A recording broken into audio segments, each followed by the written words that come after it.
Bonjour à tous, on se retrouve depuis les Assises du journalisme à Tours. On est aujourd'hui avec Sylvain Lapoix, data journaliste et co-auteur de Data Gueule, le programme court de France 4. Bonjour Sylvain. Bonjour. Alors en quelques mots, tout d'abord, le data journalisme, c'est quoi?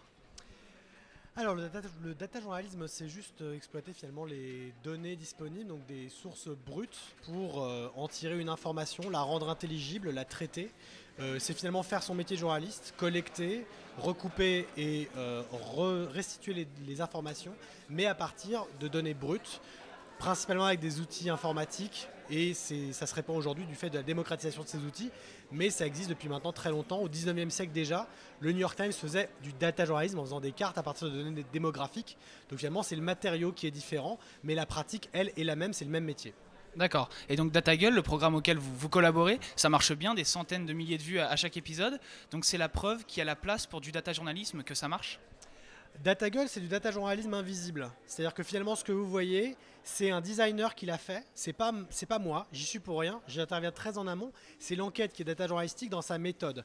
On a finalement une façon d'aborder l'information, d'aborder les sources d'une manière beaucoup plus élémentaire. On va aller à la source primaire, on va essayer de comprendre par les bases de données, par les publications scientifiques, etc., tout ce qui sous-tend des grands débats d'actualité. Et pour ça, parce qu'on a un ton, et parce qu'on a cette rigueur, et parce qu'on a cette transparence, ça trouve un public qui est plutôt jeune. Et c'est en ça que c'est intéressant, c'est que finalement, le data journalisme, dans sa capacité à expliquer le monde d'une autre manière, que ce soit provocatrice ou hyper pédagogique, va trouver aussi des nouvelles voies et donc un nouveau public donc intéressé à des sujets y compris complexes. Donc en ça, oui, le data journalisme permet de parler d'autres choses autrement et parfois mieux. D'accord. Il y a quelques années, on avait demandé aux journalistes de se mettre au web. Ils l'ont fait parfois avec difficulté. Est-ce que la prochaine étape, c'est de leur demander de se mettre au data?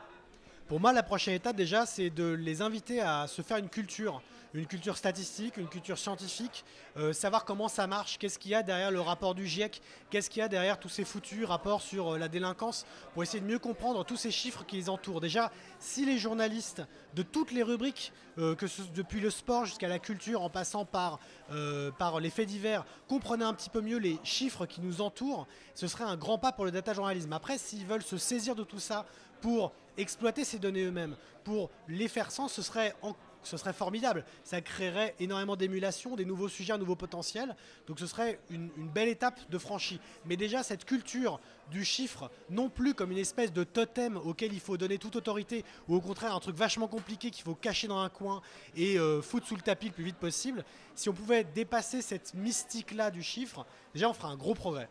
D'accord. Et on parle souvent aussi de code quand on parle de data journalisme. Est-ce qu'on peut être data journaliste sans être informaticien? Tout à fait. Je pense qu'on peut être un meilleur data journaliste en ayant des bonnes notions de maths et de statistiques qu'en ayant des très bonnes notions d'informatique et de code. L'informatique, le code, c'est les outils avec lesquels on fait ce qu'on a à faire. Donc le problème, c'est que si vous comprenez très très bien l'outil, mais que le matériau de départ, cette donnée dont je vous parle, vous y pigez que dalle, ça servira à rien. Fondamentalement, c'est un petit peu comme quelqu'un qui saurait comment préparer un excellent repas, mais qui saurait très très mal choisir ses légumes. Je suis végétarien, ses légumes par exemple, et qui prendrait de mauvais radis, de mauvaises carottes, j'aime pas les radis, une mauvaise salade, il ferait une salade pourrie, même s'il sait très très bien tout découper.